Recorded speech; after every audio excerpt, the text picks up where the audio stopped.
रियलमीको number series भन्ने बित्तिकै चाहिँ हामीले एउटा मिड रेन्ज सेगमेन्टको फोन बनाउने सिरिज भनेर चिन्न सक्छौँ। र रियलमीको नम्बर सिरिजमा जुन पहिले आइसकेको मोडलहरूको हेर्ने हो भने त्यसको प्राइसको कुरा गर्दा त्यही 30 देखि 35 रेन्जको प्राइसमा आउने गरेको थियो। र यसपालि चाहिँ रियलमीले नयाँ मोडल ल्याइसकेको छ जुन चाहिँ रियलमी 10 भन्ने मोडल रहेको छ। र रियलमी 10 चाहिँ रियलमी 9को सक्सेसर पनि हो।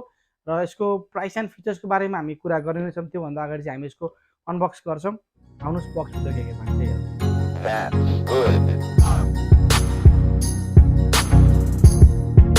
नमस्ते सबैलाई, मेरो नाम दिपेश, तपाईँहरू हेर्दै हुनुहुन्छ टेक्निकल च्यानल। र आज चाहिँ हामी रियलमी 10 को अनबक्सिङ गर्न गइरहेको छौँ। रियलमी 10 चाहिँ रियलमी 9 को अपग्रेडेड भर्जन भन्न सक्छौँ हामीले यसलाई। र रियलमी 10 चाहिँ नेपाल मार्केटमा आएको भर्खरै नै आएको छ। र आज चाहिँ हामी यसको अनबक्स गर्छौँ र बक्समा हामीले के पाउनेछौँ त्यो कुराहरू हामी यहाँ भन्ने छौँ। एज अलवेज रियलमीको जुन फोनको बक्स रहेको छ एउटा पहेँलो कलरको बक्स जुन चाहिँ रियलमी 9 रियलमी 8मा पनि त्यही कलरको देख्थ्यौँ। र बक्स हामीले खोल्ने गइरहेको छौँ। र बक्स खोल्ने बित्तिकै हामीले फर्स्टमा चाहिँ एउटा येलो कलरको सानो बक्स पाउँछौँ जुन चाहिँ तपाईँहरूले देख्न सक्नुहुन्छ। र यसमा चाहिँ हामीले एउटा पाउने भनेको चाहिँ टिपियु केस जुन चाहिँ अलरेडी हामीले देखिसक्यौँ। जुन यो केस देख्दै थाहा हुन्छ कि यसपालिको यो रियलमी 10 चाहिँ अलिकति बक्सी डिजाइनको फोन रहेको छ। जुन चाहिँ रियलमी 9मा ब्याकमा कर्भ थियो र फ्रन्ट फ्ल्याट स्क्रिन थियो भने यसको चाहिँ बक्सी डिजाइनमा यो फोन लन्च भइसकेको छ भन्ने कुरा हामीलाई कभरबाट थाहा हुन्छ। र यसमा पाउँछौँ हामीले डकुमेन्ट्सहरू जुन चाहिँ रियलमी सेफ्टी गाइडहरू छ। र यो साइडमा राखौँ होइन। त्यसपछिबाट पाउने भनेको हामीले यसमा सिम इजेक्टर टुल जुन चाहिँ यो बक्समै एट्याच गरिदिएको हुन्छ। र अर्को भनेको रहेको छ यो जुन फोन जुनको चाहिँ ब्याक डिजाइन चाहिँ एकदम ग्लिटर एकदम फिनिसिङ छ जुन चाहिँ एकदमै लाइट एकदम टल्किने टाइपको फिनिसिङ छ यसको चाहिँ होइन। र फोन चाहिँ हातमा लिँदाखेरि ह्यान्डी फिल भयो मलाई। साइज चाहिँ एकदम राम्रो लाग्यो यो फोनको। र अब हामी फोनको एक्सेसरिजतर्फ लाग्छौँ। र एक्सेसरिजको कुरा गर्नुपर्दा चाहिँ यसमा चाहिँ हामीले पाउने भनेको एउटा 33 वाटको एडाप्टर पाउँछौँ जुन चाहिँ युएसबी एडाप्टर रहेको छ। र अर्को भनेको तपाईँको केबल जुन व्हाइट कलरको USB to type C cable. र यति हो फोनमा, अरू केही पनि हुँदैन। र सबै कुरा अब हामी साइडमा राखेर फोनतर्फ लाग्छौँ। र फोनको जुन ब्याक डिजाइन देख्दाखेरि चाहिँ मलाई अलिकति यसको जुन रियलमीको 9i 5G भन्ने मोडल जस्तो लाग्यो मलाई। किनभने रियलमी 9i 5Gमा पनि सेम प्याटर्न थियो र पछाडिको जुन क्यामेराको जुन डिजाइन पनि सेम नै थियो।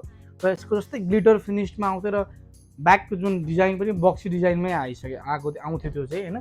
र यसमा पनि त्यही डिजाइन देख्न सक्छौँ हामीले। र अब हामी फोनलाई बुट गर्छौँ र फोन बुट गर्नुभन्दा अगाडि हामी पोर्ट एन्ड पठाउने कुरा गर्छौँ। र यसको मुनिपट्टि चाहिँ हामीले टाइप सी पोर्ट देख्छौँ जुन चाहिँ सबै फोनमा त्यही देखिरहेका छौँ। र यसको साइडमा भनेको हाम्रो स्पिकर ग्रिल र अर्को साइडमा 3.5 mm को ज्याक। अनि हामीले राइट साइडमा पाउनु भनेको फिङ्गरप्रिन्ट सेन्सर। त्यसको माथिपट्टिबाट पावर बटन भयो र त्योभन्दा माथिपट्टि चाहिँ volume up and down button रहेको छ। र यसको राइट साइडपट्टि चाहिँ हामीले सिम ट्रे पाउँछौँ जुन चाहिँ हाइब्रिड हो कि तपाईँको डेडिकेटेड एसडी कार्ड छ कि त्यो कुरा हामी चेक गर्न गइरहेको छौँ। र फोन चाहिँ तपाईँको देख्नुहुन्छ तपाईँले दुईवटा सिम प्लस मेमोरी कार्ड पनि लाग्छ यसमा चाहिँ। यो चाहिँ तपाईँको डेडिकेटेड एसडी कार्ड स्लट रहेको छ जुन चाहिँ बजेट जुन यो मिड रेन्जको लागि चाहिँ राम्रो नै हो। यो रहेको छ फोन जुन चाहिँ बुट भइसकेको छ। र यसको तपाईँको डिस्प्लेको जुन देख्नुहुन्छ ब्राइटनेस एकदमै राम्रो छ।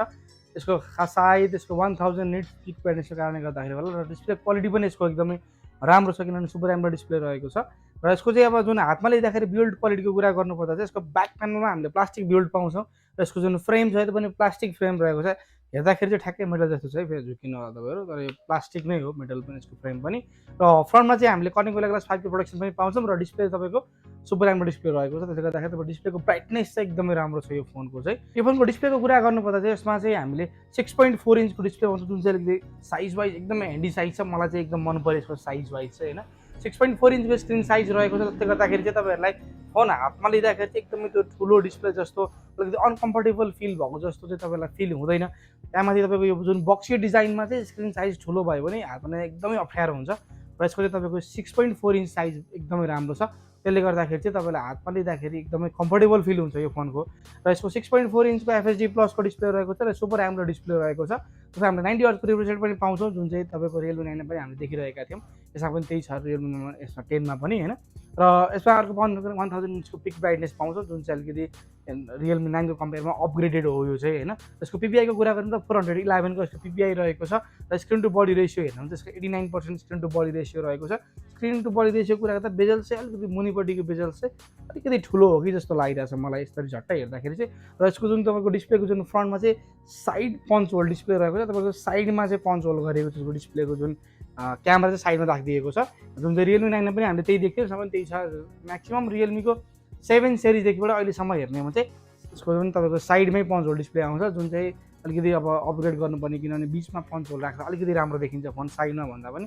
र सेल्फी खिच्दा पनि साइड माउन्टेड तपाईँको साइडमा क्यामेरा भएको फोनहरूमा चाहिँ तपाईँको अलिकति त्यो जुन एङ्गल चाहिँ टेढो देखिन्छ क्या, अलिकति सेल्फी फोटो खिच्दाखेरि चाहिँ तपाईँको आँखा चाहिँ अलिकति उतातिर क्यामेरापट्टि जाँदाखेरि चाहिँ अलिकति एङ्गलै नमिले जस्तो देखिन्छ। जस क्यामेरा अलिकति फ्रन्ट क्यामेरा चाहिँ त्यति राम्रो लाग्दैन तपाईँहरूलाई, जुन साइड माउन्टेड क्यामेरा भएको कारणले गर्दाखेरि चाहिँ। र अब अर्को कुरा गर्नुपर्दा चाहिँ यसको जुन डिजाइनको कुरा गर्दाखेरि चाहिँ यसको तपाईँको जुन पछाडि साइडमा फ्ल्याट डिजाइन छ र यसमा फिङ्गरप्रिन्ट पनि तपाईँहरूलाई यहीँ राखिदिएको छ, जस्तो गर्दाखेरि चाहिँ तपाईँको फिङ्गरप्रिन्ट लगाउन चाहिँ एकदमै सजिलो हुन्छ र यसको फिङ्गरप्रिन्ट पनि एकदमै फास्ट नै रहेको छ, 0.3 सेकेन्डमा खुल्छ भनेको छ कम्पनीले चाहिँ। र यो फोनको अब हामीले अर्को कुरा गर्नुपर्दा चाहिँ जुन पर्फर्मेन्सको कुरा गर्नुपर्ने हुन्छ र प्रोसेसर कुरा गर्नुपर्दा चाहिँ Realme 9 को कम्पेरिजनमा चाहिँ यो फोन चाहिँ अलिकति अपग्रेडेड प्रोसेसर हो भन्न सक्छौँ, किनभने Realme 9 मा हामीले Qualcomm Snapdragon 680 को प्रोसेसर पाउँथ्यौँ भने यसमा चाहिँ हामीले MediaTek को G99 भन्ने प्रोसेसर पाउँछौँ, जुन चाहिँ नयाँ प्रोसेसर हो। यो जो 6nm को प्रोसेसर रहेको छ, जसको चाहिँ कोर हेर्ने हुन्छ अक्टा कोर रहेको छ र म्याक्सिमम क्लक स्पिडको 2.3 GHz यसको चाहिँ म्याक्सिमम क्लक स्पिड रहेको छ, जसले गर्दाखेरि चाहिँ पर्फर्मेन्स वाइज चाहिँ Realme 9 भन्दा यस अपग्रेडेड सिरिज नै अपग्रेडेड फोन नै भन्न सक्छौँ, सक्सेसर नै भन्न सक्छौँ यसलाई चाहिँ हामीले, किनभने प्रोसेसर अपग्रेड छ। र यसको स्कोर हेर्ने हो भने चाहिँ बेन्चमार्क स्कोर हेर्दाखेरि चाहिँ हामीले यसमा 3,85,000 को यसको बेन्चमार्क स्कोर पाउँछौँ, जुन चाहिँ यतिको प्राइस रेन्जको लागि चाहिँ यो राम्रो नै हो। यसको र प्राइस एन्ड भेरिएन्टको कुरा गर्नुपर्दा चाहिँ यसमा हामीले प्राइस भनेको 30,000 को प्राइस रहेको छ। यसको भेरिएन्टको कुरा गर्नुपर्दा चाहिँ यसमा एउटै भेरिएन्ट आउँछ 8GB RAM 128GB भेरिएन्ट, जुन चाहिँ एज कम्पेयर टु Realme 9 यसको चाहिँ प्राइस अलिकति एग्रेसिभ नै हो, किनभने Realme 9 मा तपाईँको 8GB RAM दिँदाखेरि 35-34 को रेन्ज थियो भने चाहिँ यसको रेन्ज भनेको 30,000 को रेन्ज रहेको छ, जसले गर्दाखेरि चाहिँ 8GB RAM मा यो प्राइस दिनु भनेको राम्रो नै हो।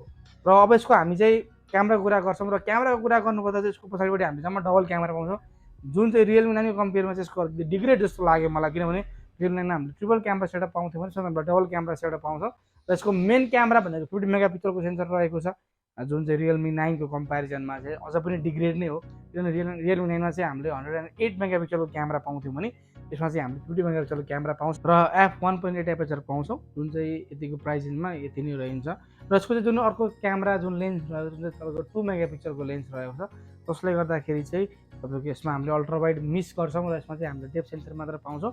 यो फोनको ब्याट्रीको कुरा गर्नुपर्दा चाहिँ हामीले यसमा 5000 mAh को ब्याट्री पाउँछौँ र खासै यसमा तपाईँको जुन ब्याट्रीको चाहिँ त्यस्तो प्रब्लम हुँदैन होला सायद यो फोनमा चाहिँ, किनभने 5000 mAh को ब्याट्री छ, 6nm को प्रोसेसर छ, जसले गर्दाखेरि ब्याट्री म्याच राम्रो हुन्छ र एमोलेड डिस्प्ले छ, जसले गर्दाखेरि ब्याट्री पनि कम खान्छ र चार्जिङ स्पिड पनि यसको राम्रो छ, 33 वाटको फास्ट चार्जर पाउँछौँ, जुन चाहिँ यतिको यो रेन्जमा चाहिँ हामीले म्याक्सिमम पाउनु चाहिँ 33 वाटकै एडाप्टर हो। र यसको जुन चार्जिङ स्पिडको कुरा गर्नुपर्दा चाहिँ यो तपाईँको 0 to 50% चाहिँ विदिन 30 मिनटमा हुन्छ भनेर कम्पनीले क्लेम गरेको छ र फुल चार्ज हुनलाई चाहिँ यो 1 आवर 10 मिनट लाग्छ, जुन चाहिँ राम्रो नै हो। यतिको प्राइस रेन्जको लागि 1 घन्टा 10 मिनटमा फुल चार्ज हुनु भनेको पनि राम्रै हो र ब्याट्री ब्याकअप पनि राम्रै दिन्छ जस्तो लाग्छ मलाई, जुन चाहिँ यसको स्पेक्स वाइज भनेको छु। यो फोनको कलरको कुरा गर्नुपर्दा चाहिँ यसमा चाहिँ हामीले दुईवटा कलरको अप्सन पाउँछौँ नेपाल मार्केटमा चाहिँ।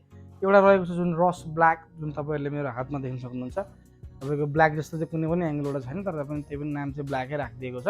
र अर्को रहेको छ चाहिँ ब्लू, यसमा तपाईँको डबल जुन कलर देख्न सक्छौँ हामीले चाहिँ, जुन ड्युअल कलरको कम्बिनेसन छ। क्यामेरा वाइज चाहिँ Realme जुन 9 को कम्पेरिजन चाहिँ यो मलाई डिग्रेड नै लाग्यो, किनभने Realme 10 मा हामीले अल्ट्रा वाइड एउटा सेन्सर पाउँदैनौँ, मेगापिक्सल पनि हामीले कम पाउँछौँ र तपाईँहरूलाई जुन क्यामेराको जुन रियल क्वालिटी पनि तपाईँहरूलाई फोटो पनि हामी यसको नेक्स्ट भिडियोमा यसको क्यामेरा फोटो खिचेर Realme 9 को कम्पेरिजनमा चाहिँ यो फोन क्यामेराको लागि अपग्रेड छ कि छैन भन्ने कुरा हामी पुरै क्लियरै गर्नेछौँ। त्यो दिनसम्मको लागि हाम्रो च्यानल हेर्दै गरौँ होला। हस्।